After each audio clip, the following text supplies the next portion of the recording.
नमस्कार पिलामाने मु पुणी थरे आपणक अति प्रियर चैनल प्रियंवदा क्लासेस रे स्वागत करुची। तो आमर जो एसपीआईआरबी रो मॉक टेस्ट सीरीज टी चलीथिला तो आज आम डे 11 रे आज आम पहुंची जाइए। आगुरी आम 25 टी क्वेश्चन करथिले किंतु आज आम तार 2 गुणा क्वेश्चन करबा। तमरो 50 टी क्वेश्चन आज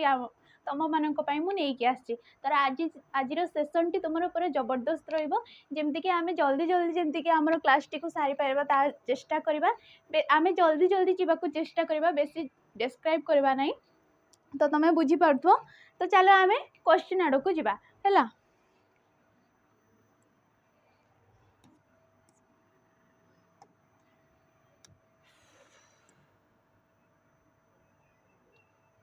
एक सेकेंड।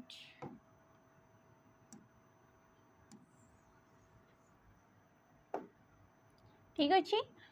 आम फास्ट क्वेश्चन को देखा। क्वेश्चन कौन देला, जहाँ सहित उपमा दि जाए ताकू कौन कह जाए। जहाँ सहित तुम उपमा दि जाए ताकू कौन कह जाए। तुम उपमान उपमेय साधारण धर्म ना कौन सी हेब ना। तो जहाँ सहित तुम उपमा दि जाए ताकू उपमान कह जाए। जहाँ सहित तुम उपमा दि जाए ताकू उपमान कह जाए। उपमेय आम क्या कहीदे, तुम प्रकृत वस्तु, तुम प्रकृत वस्तु जहाँ सहित आम उपमा दौछू ताकू आमे उपमेय बोली कहीता। एवं जो जिनिस सहित तुम्हें उपमा दौछ ताकू उपमान बोली कहीता है। जमती कि मुख चंद्र, मुख चंद्र, मुखड़ी केमिति तुमर चंद्र सदृश, मुखड़ा केमिति चंद्र सदृश। तो एटा हो तुम उपमेय, एटा हो तुम उपमेय कहा परी ना चंद्र परी। तो एटा हो तुम उपमान। सी कौन कहला, जहाँ सहित उपमा दि जाए। उपमा माने जहाँ सहित तुलना करा जाए। तो सी हो तुम उपमान। कौन हो उपमान। साधारण धर्म क्या कह जाए, तुमर किछि गुण मिसुथब। उपमान आ उपमेय मध्य तुमर किछि गुण मिसुथब। जेमिति कि तुमर काकपरी कृष्ण, काकपरी कृष्ण, कौन कहला काकपरी कृष्ण। तो एमानक मध्य गोटे साधारण धर्म अच्छी।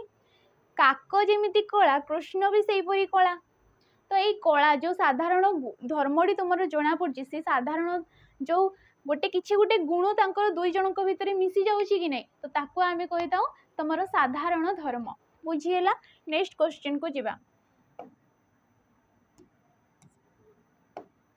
देख ये क्वेश्चन देला, सुना केबे भी तंबा हुएनी कि माटी हुए नहीं। रेखांकित पदर विशेष्य दर्शाओ। तुम जातिवाचक, वस्तुवाचक, नामवाचक ना तुम गुणवाचक। देख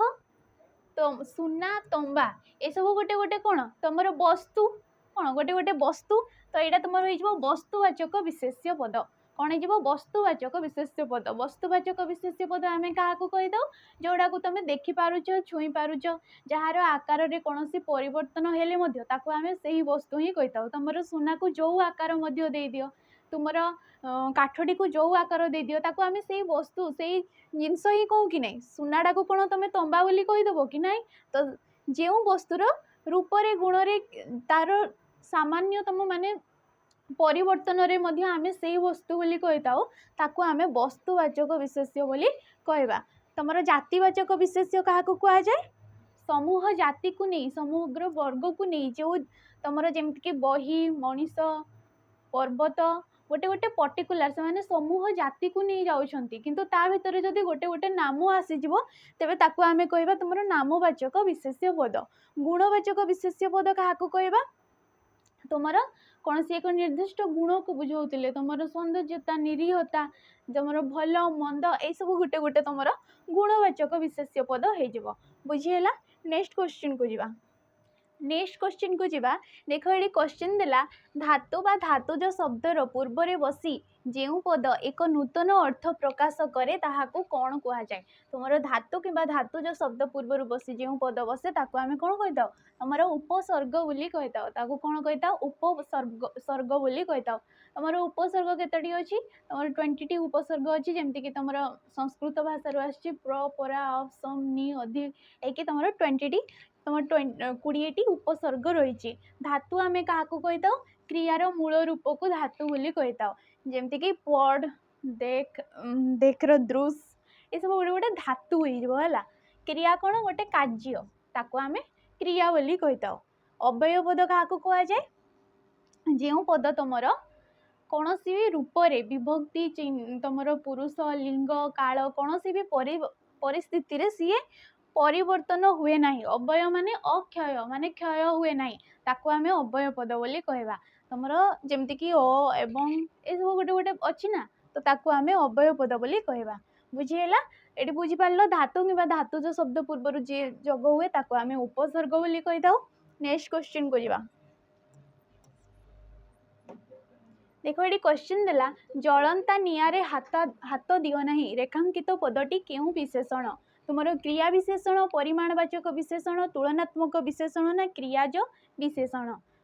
देख कहला जलंता निआरे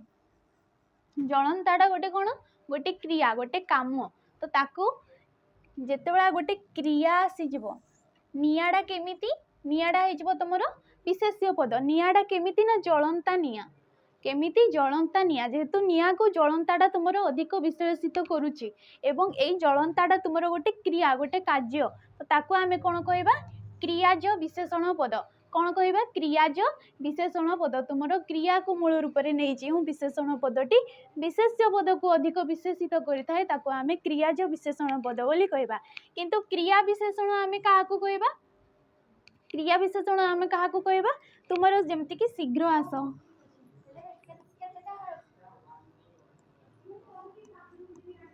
शीघ्र आस केमिति आस शीघ्र आस अति शीघ्र आस तो ये शीघ्रटा कौन हो तुम आस को अधिक विश्लेषित करुच्ची शीघ्रटा गोटे कौन ये आसटा गोटे कौन हाँ ये आसटा गोटे कौन गोटे विशेष्य पद गोटे कार्य जेहेतु ये कार्यटा को सी शीघ्रटा अधिक विश्लेषित करुच्ची तो तुम क्रिया पदटा को जी विश्लेषित करुच्ची तुम कहबा क्रियाज क्रिया विशेषण किंतु जदि यही तुम जलंताटा गोटे कौन गोटे कार्य तेणु ताकू कहबा तुम क्रिया विशेषण क्रिया ज विशेषण। बुझीगला परिमाणवाचक विशेषण आमे काहाकू कहबा तुमर विशेष्य पद को जी जेमती कि तुमर बिड़ाए धान कपे चा है एगुड़िक तुम गोटे गोटे परिमाणवाचक विशेष्य पद हो। बुझीगला नेक्स्ट क्वेश्चन को जीवा। तुलनात्मक विशेषण आमे काहाकू कहबा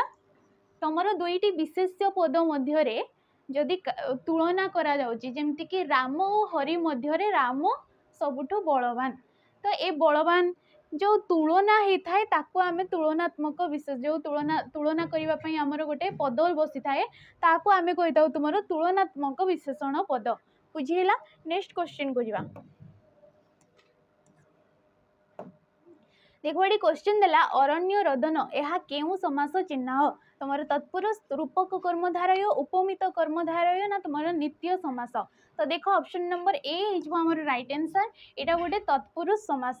की समास तत्पुरुष समास अरण्य रे रदन अरण्य रे रदन ए रेडा कौन सप्तमी तत्पुरुष कौन होटा तुम सप्तमी तत्पुरुष समास रूपक कर्मधारय समास आमे काहाकू कही था तुम उपमेय और उपमान मध्य जदि अभेद कल्पित होउची सेठी तुमर हो जाए रूपक कर्मधारय समास। उपमित कर्मधारय समास काहाकू कहबा जदि तुमर उपमेय प्रथमे आसुची तुम समास रे उपमेय प्रथमे आसी एवं तापर जदि उपमान पदटी आसी तो ताकू आमे कहबा तुमर उपमित कर्मधारय समास। नित्य समास काहाकू कही था जार तुमर व्यासवाक्य न थाए किंतु से गोटे समास होइकी तुमर समस्त पदरे थाए ताकू आमे नित्य समास बोली कहिताओ। बुझिएला नेक्स्ट क्वेश्चन को जीवा।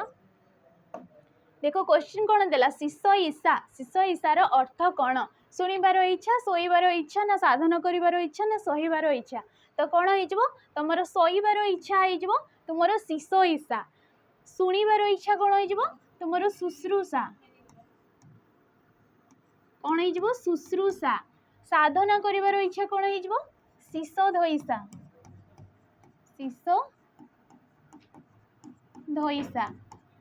साधना करिबार इच्छा हो शिष धईसा सहिबार इच्छा हो तुमर तितिक्षा कौन हो तितिक्षा बुझीगला शीश ईसा हो तुम सहीबार इच्छा को आम शीश ईसा बोली कही था। नेक्स्ट क्वेश्चन को जीवा देखो ये क्वेश्चन देला फला क्या कहुए फला क्या कहुए तुम व्यंजन वर्णर सांकेतिक रूप को आम फला बोली कही था। देखो ये ऑप्शन नंबर सी हमर राइट आंसर व्यंजन वर्णर सांकेतिक रूप को आम फला बोली कही था। स्वर वर्णर सांकेतिक रूप को आम कौन कही था आम मात्रा बोली कही था। स्वर वर्णर सांकेतिक रूप को आम मात्रा बोली कही था। ये देला व्यंजन वर्ण सहित जदि व्यंजन वर्णर मिलन होची तो ताकू आम कौन कही था आम युक्ताक्षर कही था। कौन कही था युक्ताक्षर बोली कही था बुझेला जेमती कि तुम क सहित जदि स मिसी जीव तो कौन हो जाए सेटा तुम क्ष हो जाए जेहेतु एटा गोटे व्यंजन वर्ण एटा गोटे व्यंजन वर्ण तो मिसिकी तुम गोटे हो गोटे युक्ताक्षर। तो नेक्स्ट क्वेश्चन को जीवा ये फला व्यंजन वर्णर सांकेतिक रूप को आम तुम फला बोली कही था। देखो ये क्वेश्चन देला घी क्षीर रु घी बाहर रेखांकित पदरे तुम कौ विभक्ति चिन्ह तो देला तृतीय विभक्ति पंचमी विभक्ति ना द्वितीय ना सप्तमी विभक्ति। तो देखो ये क्षीर रु तुम रु ठारू मानक ठारू जोड़ी रु रु लगी तुम से पंचमी विभक्ति अपादान कारक कौन हो अपादान कारक अपादान कारक अपादान कारक कौटी हुए जदि गोटे वस्तु गोटे वस्तु विच्छिन्न हो जाऊँगी आम कौन कही था तुम पंचमी विभक्ति बा अपादान कारक होता है। कारक आमर केते प्रकार तुम 6 प्रकार जानथबो है। तृतीय विभक्ति कौड़ी होता है तुम करण कारक करण कारक कौन तुम जो तुम जिनस द्वारा तुम वस्तुटा द्वारा तुम कार्यटी माने साधन होची मु लिखुची देख से लिखिला से कौन लिखिला से कलम रे लिखिला ये कलम रेडा हो तुम गोटे करण कारक जहा द्वारा तुम क्रियाटी साधित होची क्रियाटी संपूर्ण होची ताको आमे कहबा तुम तृतीय विभक्ति बा तुम कौन करण कारक। ये कौन लगी था रे द्वारा देही एपरी तुम लास्ट लगी देख सी हो तुम करण कारक। द्वितीय विभक्ति रे तुम कर्म कारक हो जाए कौन हो जाए कर्म कारक जमीती कि तुम कु लगी जमी तुम धबाकू लुगा दियो जो धबाकू तुम लुगाटा दौच लुगाटा तो सी पुणी आणिकी तुमको सफा करिकी धोईकी आणिकी दौची तो धबा तुम कपड़ार माने तुम लुगार संपूर्ण अधिकारी नुहे जदि किंतु राजा जो दान करथांती वस्त्र दान हो कि अन्न दान हो सेठी तुमर ग्रहिता जी नहीं थांती सी संपूर्ण तार अधिकारी होइतांती तो सेठी तुमर हिजबो कोन ना चतुर्थी विभक्ति कौन हिजबो सेठी तुमर चतुर्थी विभक्ति किंतु द्वितीय रे तुमर हिजबो कर्म कारक। सप्तमी विभक्ति रे कौन हुए तुमर अधिकरण कारक कौड़ी हुए तुम कौन सी स्थान कि काल रे जदि जमती कि वर्षा काल रे पूर्णिमा रे पुष्करिणी रे देख लास्ट रे लगुच रे भी जोड़ी आसो तुम कौन हो सप्तमी विभक्ति कौन सी स्थान कि काल जदि बुझा पड़ुची से तुम हो सप्तमी विभक्ति बा अधिकरण कारक बुझीगला। नेक्स्ट क्वेश्चन को जीवा देखो ये क्वेश्चन देला संस्कृत रे व्यवहार करा जायथिबा उपसर्ग गुड़िक केउ शब्द रु आसी अछि संस्कृत रे जो तुमर उपसर्ग गुड़िक व्यवहार करा जायछि कोडु आछि तुमर तत्सम रु आछि। ऑप्शन नंबर ए हे तुमर राइट आंसर कोडु आछि तत्सम रु केतेटी हमर उपसर्ग अछि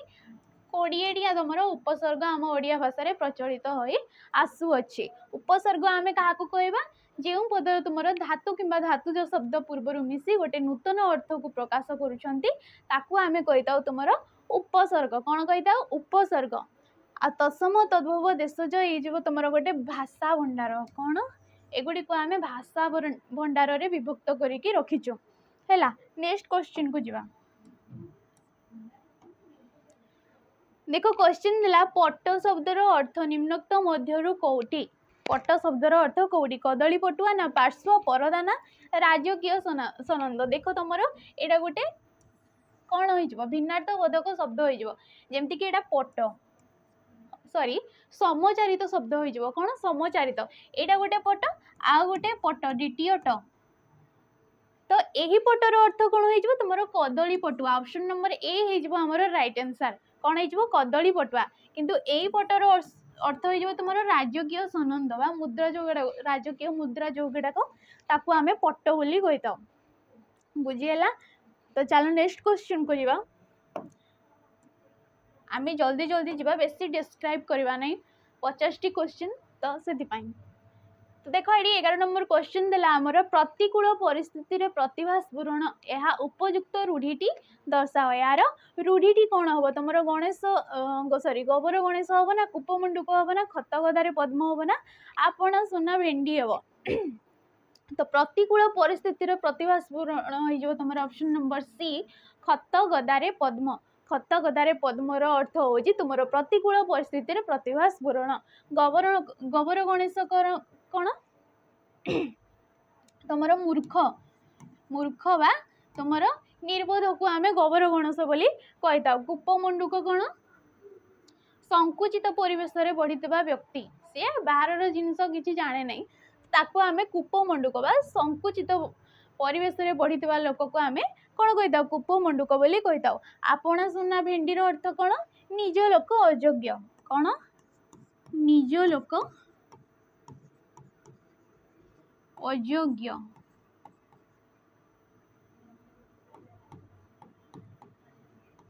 निज लोक अयोग्य को आम आपण सुना भेंडी बोली कही था। नेक्स्ट क्वेश्चन को जीवा देखो ये क्वेश्चन देला गुणी विपरीत शब्द कौन हम गुणी तुम निगुण है गुणी निगुण। चलो नेक्स्ट क्वेश्चन को जीवा देखो ये क्वेश्चन देला मानव मानवर लिंग परिवर्तन कौन मानवर तुम मानवा मानवी ना मानविनी ना मानिनी तो तुम मानवर हो ऑप्शन नंबर बी मानवी कौन हो मानवी। नेक्स्ट क्वेश्चन को जीवा देखो ये क्वेश्चन देला अनिवार्य अनिवार्य यार अर्थ कौन अनिवार्यर तुम अर्थ कौन जहाँ करवा कार्य सॉरी जहाँ करवा बाज्य ना जहाँ निराकरण करिवार योग्य हुए नुहे जहाँ निराकरण करिवार योग्य नुहे सॉरी जहाँ निवारण करिवार योग्य नुहे ना जहाँ निवारण करा जाए तो ऑप्शन नंबर सी हो राइट आंसर जहाँ निवारण करिवार योग्य नुहे ताको आमे कहिताउ कोन हमर अनिवार्य। नेक्स्ट क्वेश्चन को जीवा देखो ये क्वेश्चन देला ओडिया वर्णमाला सर्वमोट केतोटी तुम वर्गीय व्यंजन रही वर्गीय व्यंजन आम केते प्रकार दुई प्रकार गोटे वर्गीय व्यंजन आ गोटे तुम अवर्गीय व्यंजन एठी पचारला वर्गीय व्यंजन केतोटी तुम ऑप्शन नंबर सी हो राइट आंसर तुम 25टी वर्गीय व्यंजन अच्छी आ 14टी तुम अवर्गीय व्यंजन अच्छी केतोटी अच्छी 14टी तुम अवर्गीय व्यंजन अच्छी। चलो नेक्स्ट क्वेश्चन को जीवा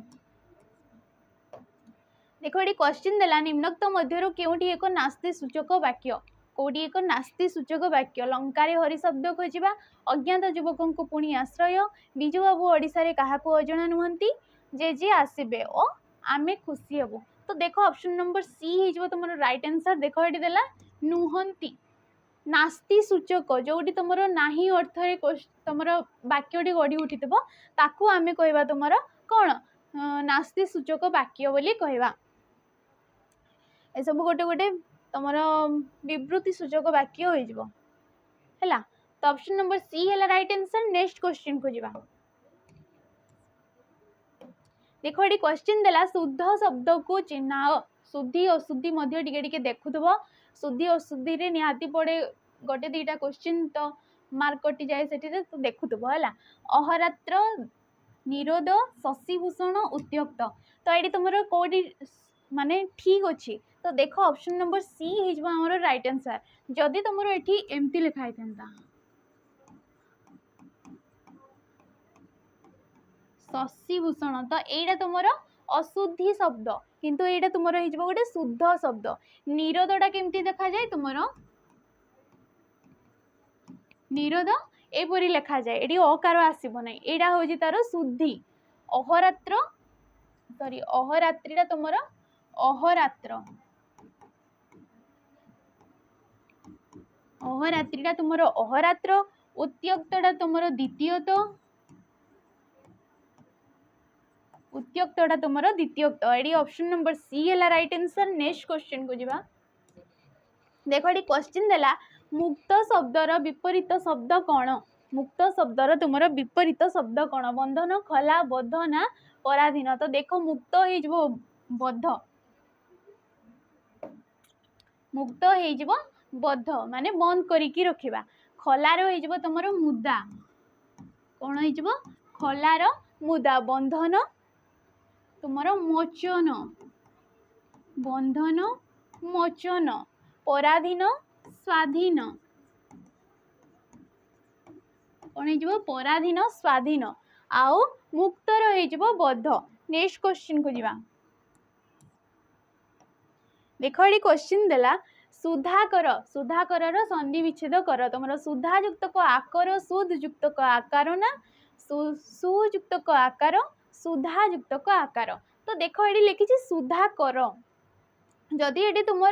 सुधाकार देता तुम ऑप्शन नंबर डी होता सुधा युक्त को आकार किंतु ये तुम दी कौन सुधाकर तो ऑप्शन नंबर ए हो सुधा युक्त को आकर होगी तुम सुधाकर हो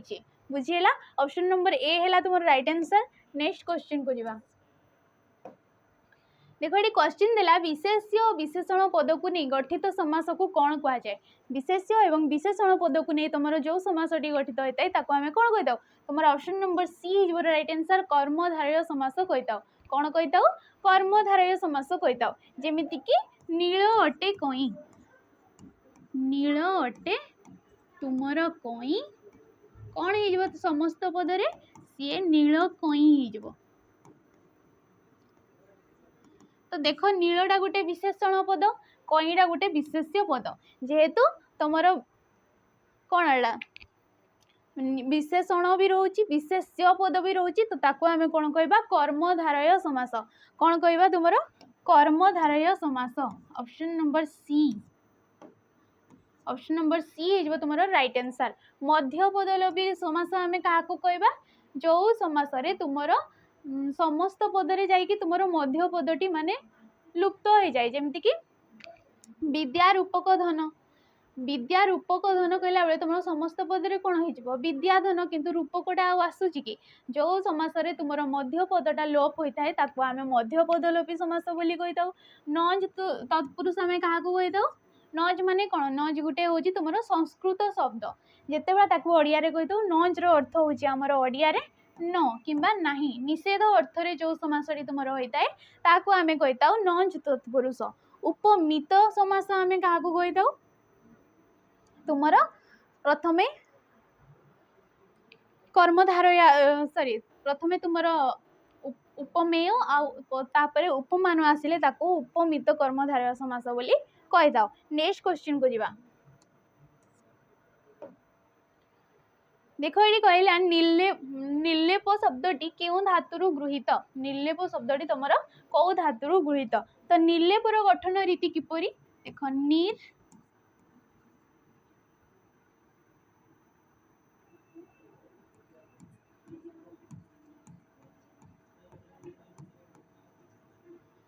निर्लेप अ तुम निर्लेप होइछि सॉरी एटा नीर हे बोधे मोटे डाउट अच्छी तो देखीदब तुम बही देखीदब तो देख किंतु नील लिप है तुम निर्लेप होती धातुटा किए तुम लिप आसीगला किए आसीगला धातु तुम लिप आसीगला नीर हो तुम उपसर्ग अ तुम परसर्ग बा तुम प्रत्यय। तो ऑप्शन नंबर सी हो राइट आंसर लिप लिप धातु रे आमर निर्लेप शब्दटी तुम गठित होइछि। नेक्स्ट क्वेश्चन को जीवा देखो ये क्वेश्चन देला नाम धातु क्रिया को चिन्हाओ नाम धातु क्रिया आमे काहाको कही था तुम विशेष्य विशेषण मूल रूप को नहीं विशेष्य कि तुम विशेषण मूल रूप को नहीं जो तुम कौन शब्दटी गढ़ी उठी थाए ताको आमे नाम धातु क्रिया बोली कही था। तो देख ये देला शुष्क बा मुंडे बा पहिलारू ना आसूची। तो देख ऑप्शन नंबर ए हमर राइट आंसर मुंड मुंडरे जितेबाला तुम इबा इला मुंडेबा मुंडौची मुंडेब जितेबाला गोटे गोटे प्रत्यय लगी जाउची मुंडटा कौन गोटे विशेष्य पद जिते गोटे गोटे प्रत्यय लगी जाऊँगी सेठी ताको आमे कहबा नाम धातु क्रिया कौन कहबा ताको नाम धातु क्रिया बोली कहबा एसबू तो किसी विशेष्य कि विशेषण पद नुहे ना बुझीगला। नेक्स्ट क्वेश्चन को जीवा देखो ये क्वेश्चन देला वाक्यर व्यवहार मूलक दृष्टि वाक्य को केते भागरे विभक्त करा जाए तुमर 3 4 5 7 वाक्यर व्यवहार मूलक दृष्टि आम ऑप्शन नंबर सी को लेकिन जीवा तुमर 5 भागरे विभक्त करा जायछि जेमति कि तुमर विवृत्ति सूचक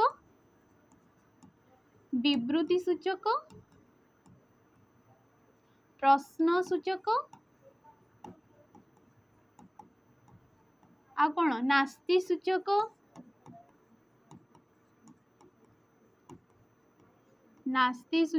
तुमर विस्मय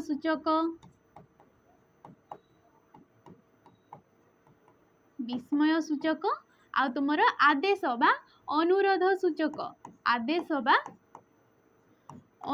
सूचक वाक्य ए 5 भागरे आमे तुमर वाक्यर व्यवहार मूलक दृष्टि आम वाक्य को 5 भागरे विभक्त करा जाइछु से गुड़िक किंतु गठन रीति दृष्टि आम केते भागरे विभक्त करिछु तुमर 3 भागरे कौन कौन तुमर जेमति कि सरल वाक्य यौगिक वाक्य आ तुमर जटिल वाक्य बुझीगला। नेक्स्ट क्वेश्चन को जीवा देखो ये क्वेश्चन देला केउटी भिन्न शब्द कौटी भिन्न शब्द विभव वित्त वसु ना आशा तो देखो ऑप्शन नंबर डी हमर राइट आंसर आशा कहले कौन गोटे दिगर प्रतिशब्द हो तुमर आशा किंतु विभव वित्त वसु ये सब तुमर हो धनर प्रतिशब्द कहार तुमर धनर प्रतिशब्द वित्त अधर्म वित्त बढ़े बहुत गला बेले जाए तुमर मूल सहित तो वित्त माने भी हो तुमर गोटे धन। तो नेक्स्ट क्वेश्चन को जीवा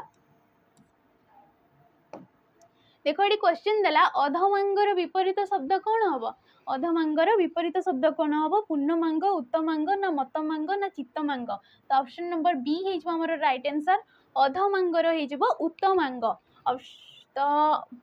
नेक्स्ट क्वेश्चन को जीवा देखो ये क्वेश्चन देला वाक्य व्यवहृत नामवाचक पद को कौन कह जाए वाक्य तुमर जो नामवाचक पदटी थाए ताको आमे कौन कही तुमर विशेष्य पद बोली कही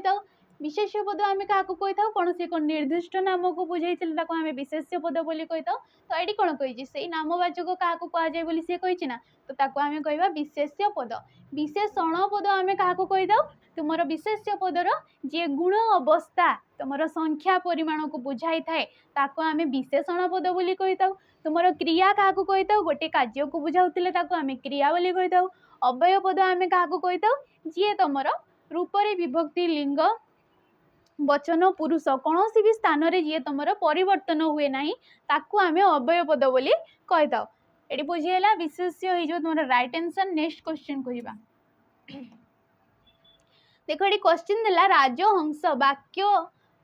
तार व्यास वाक्यटी लेख राजहंसर व्यास वाक्यटी कौन राजा मानकर हंस हंस मानकर राजा हंस अटे राजा ना राजा अटे हंस तो देख ऑप्शन नंबर बी हमर राइट आंसर हंस मानकर राजा ताकू आमे कही था राजहंस एटा तुमर को समास तुमर यहाँ षष्ठी तत्पुरुष समास कौन हो षष्ठी तत्पुरुष समास कौन लिखि देख ये हंस मानकर राजा यही रडा संबंध विभक्ति संबंध तुमर विभक्ति रे आसे संबंध विभक्ति कौन तुमर षष्ठी विभक्ति को आमे संबंध पद बोली कही था देखो जो र लगी लास्ट रे गोटे विभक्ति चिन्ह र आसी तुम षष्ठी तत्पुरुष हो कि षष्ठी विभक्ति तुम हो। नेक्स्ट क्वेश्चन को जीवा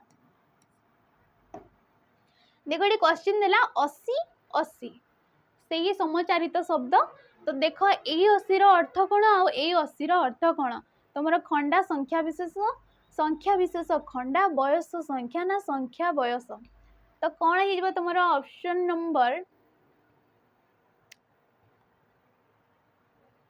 नंबर ए हमर राइट आंसर कौन पाई 80 कहले संख्या 80 जमती कि तुम 80 90 आम जानचु ना तो संख्या हो एई असी कहले तुमर गोटे खंडा को बुझाए खंडा माने कौन खड़ग आ ए असी रो अर्थ तुमर संख्या विशेष तो देखबो क्रम अनुसार मध्य तुमर ऑप्शन का देखुथबो नाले तुमर भूल हे जबो माइनस मार्किंग हे जबो हैला नेक्स्ट क्वेश्चन को जीवा देखो ये क्वेश्चन देला केउंठी आकाशर प्रतिशब्द तुमर कोडा विष्णुपद अनिल अनिल ना अमीय तो देखो अनिल रो अर्थ कौन जहा नील नुहे जहा नील नुहे ताकू अनिल कहूँ दीर्घई वाला अनिल किंतु हर्षई वाला अनिल कौन तुमर वायु को आमे वायु को पवन को तुमर अनिल बोली मध्य कुआ जाए अमीय कहले कौन तुमर अमृत अमृतर प्रतिशब्द तुमर अमीय हो जिवो किंतु विष्णुपद कहले तुमर कौन आकाशर प्रतिशब्द अंतरिक्ष गगन नभ ख ये सब तुमर हो जिवो कौन आकाशर प्रतिशब्द किंतु विष्णुपदी यदि कहि थांत सी हो जिवो तुमर गंगार प्रतिशब्द कार गंगा मातांकर प्रतिशब्द बुझीला नेक्स्ट क्वेश्चन को जिबा देखो ये क्वेश्चन देला ऋण करी घी खाइबा ऋण करी घी खाइबा यार अर्थ कौन शक्ति बहिर्भूत खर्च करवा कष्टे मष्टे चलवा ना मागणार खाइबा ना आत्मनिर्भरशील होगा तुमर कौन हो ऋण करी घी खाइबार अर्थ तुम शक्ति बहिर्भूत खर्च करवा तुमर जेतकी शक्ति नहीं तुम से खर्च कर तो कौटू आसब तो से अर्थ में तुम ऋण करी घी खाइबा हो कष्टे मष्टे बंची रहा कौन तुमर ढके पी दंडेजी ए रूढ़ीर अर्थ तुमर हो कष्टे मष्टे चलवा मागणार खाइबा कौन उठिया खाइबा कौन उठिया खाइबा उठिया खाइबा ताको आमे कहि दाउ कौन मागणार खाइबा तुम जन को डाकी नथबो तुम बुझी बात सी आसिक मागणार खाइब तो से अर्थ में तुम कहवा उठिया खाइबा आत्मनिर्भरशील कौन आपणा सिंगरे तुमर भूई ताड़िबा ताकू कही आम आत्मनिर्भरशील हवा जे निजे निजर भार संभाली पारथाय हैला नेक्स्ट क्वेश्चन को जीवा देखो ये क्वेश्चन देला कौशल रे आयत्त करवा उक्त लोकवाणी अर्थ कौन कौशल रे आयत्त करवा तुम भालू धरेबा पाल रे पकेबा पानी रे सर पकेबा ना पानी पियाइबा तो देखो ऑप्शन नंबर बी हो हमर राइट आंसर कौशल रे आयत्त करवा होची तुमर पाल रे पकेबा भालू धरेबा कौन कौशल रे जंजालग्रस्त करेबा कौन कौशल रे जंजालग्रस्त करेबा होची तुमर भालू धरेबा पानी रे सर पकेबा कौन जे तुमर चिकन चिकन कथा कही भूले दे थाए ताको आमे कोन कहिता पानी रे सर पकाइबा बुझिएला नेक्स्ट क्वेश्चन को जीवा देखो ये क्वेश्चन देला संधि कर दुष्युक्तक चरित्र र कोन हो जबो तमरो दुश्चरित्र ऑप्शन नंबर बी हो जबो तमरो राइट आंसर दुष्युक्तक चरित्र है कि तमर दुश्चरित्र है एटा गोटे कोन तमरो विसर्ग संधि कोन विसर्ग संधि जेहेतु विसर्ग सहित तुम परपदरे गोटे व्यंजन वर्ण मिशिंट तो ताको आमे कौन कहवा तुम विसर्ग संधि संधि आमर केते प्रकार तीन प्रकार तुम स्वर संधि व्यंजन संधि आउ विसर्ग संधि तो नेक्स्ट क्वेश्चन को जीवा देखो ये क्वेश्चन देला इंद्र को जय करिछि जे एक पदरे प्रकाश कर इंद्र को जय करछि जे ताको आमे कौन कहवा तुमर इंद्रजित कहवा कौन कहवा इंद्रजित कहवा किंतु इंद्रिय को जय करिछि जे जदि एठी देई थांता तुमर इंद्रिय को जय करछि जे सी हेतांता तुमर जितेंद्रिय कौन हेतांता तुमर जितेंद्रिय जेहेतु गोटे कहिछि इंद्र को जय करिछि जे तो ऑप्शन नंबर बी हेजबो हमर राइट आंसर इंद्रजित नेक्स्ट जीवा देखो ये क्वेश्चन देला सारंग शब्दटी काहाकू बुझाए नहीं काहाकू यही चार्टा ऑप्शन भितर काहाकू सी बुझाए नहीं एटा गोटे भिन्नार्थबोधक शब्द तुमर हो कौन हो भिन्नार्थबोधक शब्द गोटे क्वेश्चन आछि तो सारंगर काहाकू बुझाए नहीं तुमर मृग को भी बुझाए सारंग कहले आम मृग भी बुझी था हस्ती बुझी था कंदर्प बुझी था किंतु ऑप्शन नंबर डी हो राइट आंसर आम बानर को बुझाई न था या गोटे सारंगर तुम भिन्नार्थबोधक शब्द हेबो नाही कहे हेबो नहीं तुम बानर बुझीला नेक्स्ट क्वेश्चन को जीवा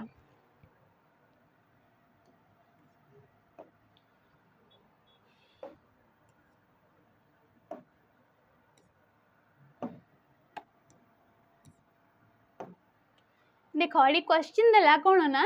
शिमिलीपाल जंगल आहा कौन हेछि शिमिलीपाल जंगल आहा कौन हेछि आहा केउ प्रकार वाक्य तुम विवृत्ति सूचक वाक्य ना विस्मय सूचक वाक्य ना तुम प्रश्न सूचक ना नास्तिवाचक तो देख ये गोटे चिन्ह आसीगला तुम विस्मय सूचक चिन्ह तो कौन हो तुम गोटे विस्मय सूचक वाक्य हो गोटे आश्चर्य प्रकाश करूटा को आम कौन कह तुम विस्मय सूचक वाक्य कौन सी गोटे प्रश्न माने आसुले आम कौन कह प्रश्न सूचक वाक्य नाही अर्थरे वाक्यटी जदि आम नास्ति सूचक वाक्य बोली कहवा। नेक्स्ट क्वेश्चन को जावा देख ये क्वेश्चन देला शक्तिशाली केउ प्रत्यय लगी शक्तिशाली तुमर कौ प्रत्यय लगी शक्तिर गठन रीति केमती तुमर शक्ति शक्तियुक्तक शालीन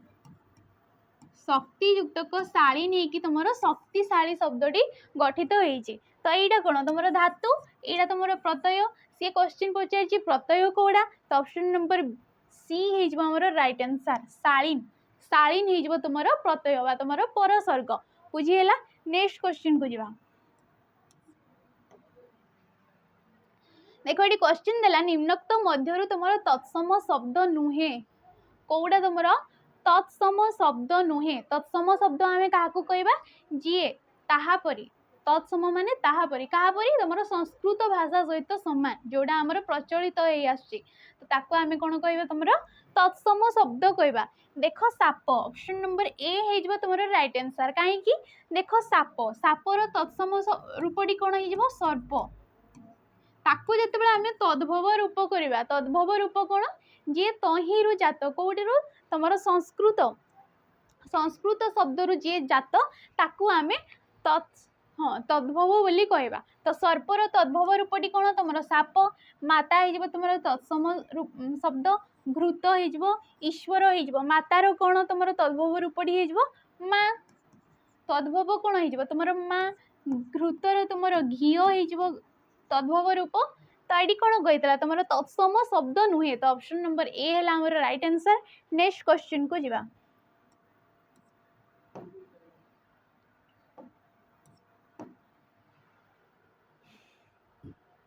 देख ये क्वेश्चन देला शुद्ध शब्द जोड़ीटी को बाछ शुद्धि अशुद्धि रु पुणी गोटे क्वेश्चन देला सॉरी ठीक है तो देख ये ऑप्शन देला अनुसूया अपदस्थ सबुगुड़िक अपदस्थ अपदस्थ तो तुम टे हर्ष हो दीर्घ हो तुम तकार स्थकार एगुड़िक देखुव तो देख ये कौड़ा आम राइट ऑप्शन हो तुम ऑप्शन नंबर सी हो राइट आंसर कहीं देख अनसूया सरे तुम दीर्घ आसीज अपदस्थ यहाँ देखुव है तो जापार तुम शुद्धि अशुद्धि कौड़ा तुम राइट आंसर होगा ऑप्शन नंबर सी हो राइट आंसर कौन हो ऑप्शन नंबर सी है आमर शुद्ध शब्द बाकी सब भूल अच्छी है। नेक्स्ट क्वेश्चन को जावा देख ये क्वेश्चन देला पिलाटी खेलु खेलु पड़गला पिलाटी खेलु खेलु पड़गला उक्त वाक्य खेलु खेलु पदटी केउ प्रकार क्रिया ए खेलु खेलुटा तुमर कौ प्रकार क्रिया द्विकर्मक क्रिया ना प्रेरणार्थक ना समापिका ना तुम असमापिका तो यहाँ हो गोटे तुम असमापिका क्रिया असमापिका आम क्रिया क्या कहवा वाक्य को जी असमाप्ति बुझा पड़े माने तुम कार्यर जोड़ा समाप्ति हुए ना ताकू आम कौन कहवा तुम असमापिका क्रिया कहवा मुझे खाली पिलाटी खेलु खेलु कहूँ तो कौन आम वाक्यटी संपूर्ण हो किंतु जदि मु पूरा वाक्यटी पढ़ीदेवी पिलाटी खेलु खेलु पड़गला ये पड़गलार जाकि आम वाक्यटी संपूर्ण हो तो ये पड़गलाटा कौन हो तुम समापिका क्रिया कौन हो समापिका क्रिया किंतु खेलु खेलुटा हूँ तुम गोटे असमापिका क्रिया बुझीगला। द्विकर्मक क्रिया आम क्या कहवा तुम वाक्य दुईटी कर्म थिले ताकू आम द्विकर्मक क्रिया कहवा प्रेरणार्थक क्रिया आम क्या कहवा जदि कर्ता निजे कार्यटी नक अन्य द्वारा कार्यटी कराउछंती ताकू आम कहवा तुम प्रेरणार्थक क्रिया क्रिया कहवा कौन कहवा प्रेरणार्थक क्रिया। तो नेक्स्ट क्वेश्चन को जावा देख ये क्वेश्चन देला केउठी पथर पर्यायवाची शब्द नुहे पथर कौटी पर्यायवाची शब्द नुहे पथ कौन पथ कहले कौन तुम रास्ता है तो देख ये कहला पंथा मार्ग विपिन ना सरणी तो ऑप्शन नंबर सी होमर राइट आंसर विपिन कहले कौन जंगल जंगल कि तुम अरण्य को आम विपिन बोली कही बाकी पंथा मार्ग सरणी तुम पथ शब्दर कौन हो प्रति शब्द हो बुझीगला। चलो नेक्स्ट क्वेश्चन को जा देख ये क्वेश्चन देला अठा काठी रे पकेइबा यार अर्थ कौन अठा काठी रे पकेइबा यार अर्थ कौन तुम विपद रे पड़िबा अति प्रिय विपद रे पकाइबा ना सर्वनाश हेबा तो अठा काठी रे पकेइबा होची तुमर विपद रे पकेइबा जन को विपद रे पकाइबा किंतु जदि एठी अठा काठी रे पड़िबा हेतांता तो सेठी हेतांता तुमर विपद रे पड़िबा अठा काठी रे पड़िबा जदि कहितांता तो सेठी तुमर हेतांता विपद रे पड़िबा जेहेतु एठी कहिछि तुमर अठा काठी रे पकेइबा तो हेजबो तुमर ऑप्शन नंबर सी हेजबो तुमर राइट आंसर विपद रे पकेइबा। अति प्रिय कोन तुमर जपामाळी जपामाळी को आमे कहिताउ तुमर अति प्रिय सर्वनाश हेबा माने कोन कपाळ रे मुंड देबा सॉरी कपाळ रे हाथ देबा ताकू आमे कहिताउ तुमर सर्वनाश हेबा। तो नेक्स्ट क्वेश्चन को जिबा देखो ये क्वेश्चन देला कर छड़ा यार ए रूढ़ीर तुम अर्थ कौन कर छड़ार रूढ़ीर अर्थ कौन तुम दायित्व न नेबा कौन दायित्व न नेबा। नेक्स्ट क्वेश्चन को जिबा देखो ये क्वेश्चन देला निम्नलिखित मध्यरु जातिवाचक विशेष्य पद को चिन्हाओ जातिवाचक विशेष्य पद को चिन्हाओ तुम डाक्तर कोणार्क उत्कल ना वीरत्व जातिवाचक विशेष्य पद आम क्या कही दऊ समूह जाति को नहीं जी गोटे बुझे थे गोटे नाटा ताको आम कही दऊ तुम जातिवाचक विशेष्य। तो देख ऑप्शन नंबर ए हमर राइट आंसर डाक्तर डाक्तर भितर बहुत प्रकार डाक्तर अच्छा तो डाक्तर जेहेतु समग्र जाति को नहीं चलुची डाक्तर शब्दटी तो ताको आम कहवा तुम जातिवाचक विशेष्य किंतु कोणार्कटा तुम गोटे ना कोणार्क मंदिर खाली जदि मंदिर कही था मंदिर भितर अनेक गुड़िए मंदिर आसीज तो से मंदिरटा हो तुम जातिवाचक जेहेतु ये गोटे नाटा देदेला कोणार्क मंदिर तो यहाँ तुम नामवाचक विशेष्य उत्कलटा भी तुम गोटे नामवाचक विशेष्य वीरत्वटा तुम गोटे गुणवाचक विशेष्य वीरत्व गोटे गोटे गुण को बुझाऊँगी है। नेक्स्ट क्वेश्चन को जीवा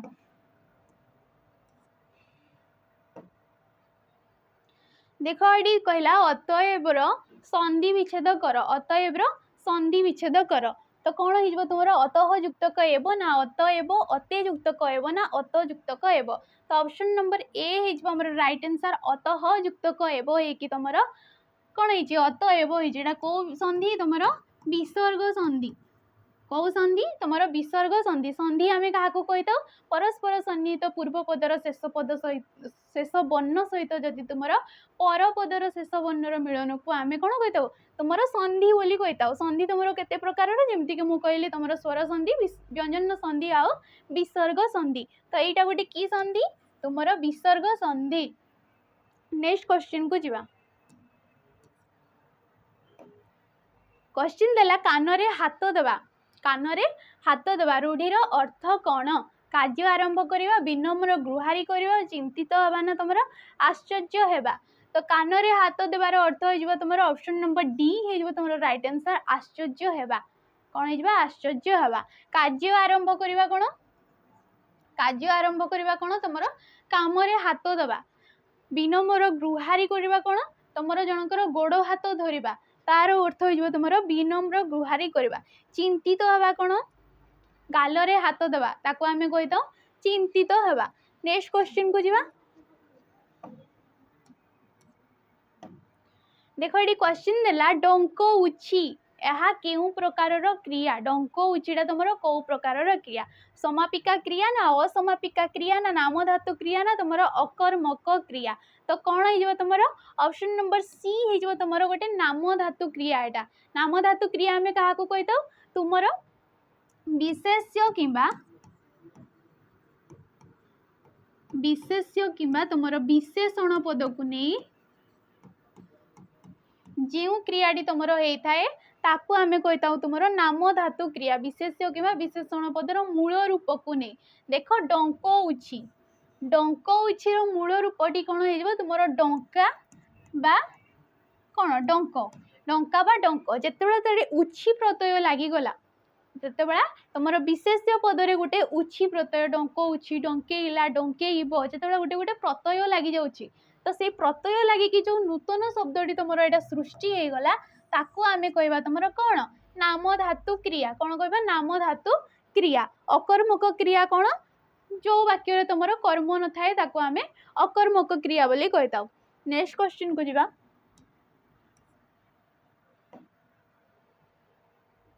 देखो ये क्वेश्चन देला मनीषार भौणी भारी स्नेही और घरुआ लागंती एहा केउ प्रकार वाक्य तुम विस्मय सूचक आदेश सूचक ना विवृत्ति सूचक ना प्रश्न सूचक विवृत्ति सूचक वाक्य तुम ये कौन से विस्मय आश्चर्य है कि जना पड़ू कि ना आदेश देला भी जना पड़ूनी कि किसी प्रश्न है जना पड़ूना तो कौन होटा तुम विवृत्ति सूचक वाक्य है। नेक्स्ट क्वेश्चन को जावा कौन दिला क्वेश्चन निम्नोक्त केउठी भिन्न चिन्ह ये चार्टा ऑप्शन भितर तुम कौटा भिन्न देख जल रक्त सर्बत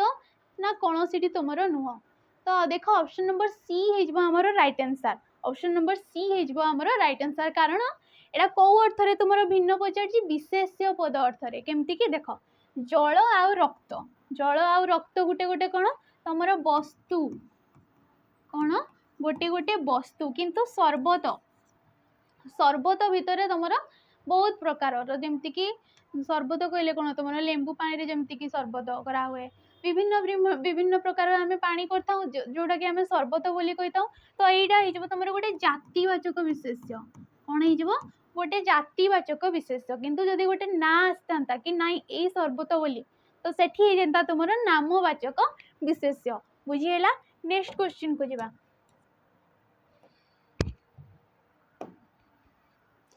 देखो ये क्वेश्चन देला निम्नोक्त केउटी तुमर दिगु समासर उदाहरण नुहे दिगु समासर तुमर उदाहरण नुहे त्रिफला त्रिलोचन सप्ताह षड ऋतु षड रिपु है तो दिगु समास आमे क्या कहता जदि तुम गोटे संख्यावाचक समास संख्यावाचक चिन्ह आसी जाउची तो सेठी आमे कहता तुम दिगु समास है बोली तो देख त्रिफला तीन फलर समाहार होगी तुम त्रिफला है सप्ताह कौन तीन बारर मिलन को आम सप्ताह बोली कही षड रिपु सेपरी गोटे तुम संख्यावाचक चिन्ह आसी जाऊँगी कि नहीं षड कहले कौन 6 कि तुम षष्ठ किंतु त्रिलोचन तीन लोचन जार तांको आमे कौन कही तुम शिव को आम कही तुम त्रिलोचन कौन त्रिलोचन यहाँ गोटे तुम कौन हो बहुब्रीही समास कौन हो बहुब्रीही समास बहुब्रीही समास हो तो बुझीगला ऑप्शन नंबर बी है आमर राइट आंसर त्रिलोचन हो गोटे तुम दिगु समास नुहे त्रिलोचनटा तुम गोटे कौन बहुब्रीही समास। चलते नेक्स्ट क्वेश्चन को जावा देख ये क्वेश्चन देला केउटी दीर्घ स्वर वर्ण नुहे तुम दीर्घ ही आ हर्ष रु ना रु तो देख ऑप्शन नंबर डी हो तुम राइट आंसर रु हूँ तुम गोटे स्वतंत्र वर्ण कौन रु गोटे हूँ तुम स्वतंत्र वर्ण तुम हर्ष वर्ण हर्ष वर्ण तुम स्वर वर्ण को केते भाग में विभक्त करता हो तुम दीर्घ स्वर वर्ण और हर्ष स्वर वर्ण देख ई दीर्घ ई कहला बेले तुम लंबा जाऊँगी जोटा तुम उच्चारण समय लंबा जाऊँ आम कौन कही तुम दीर्घ स्वर वर्ण कही तो ऑप्शन नंबर डी हो गला आम राइट आंसर। तो आज ये आम 50टी क्वेश्चन शेष हो जाइए जदि मो भिडियोटी आपको भल लगी था गोटे लाइक करेंगे आपण सांग मान सहित शेयर करेंगे और जदि प्रथम थर पर आमर चैनल को विजिट कर गोटे सब्सक्राइब करके जिवे तो रोची नमस्कार।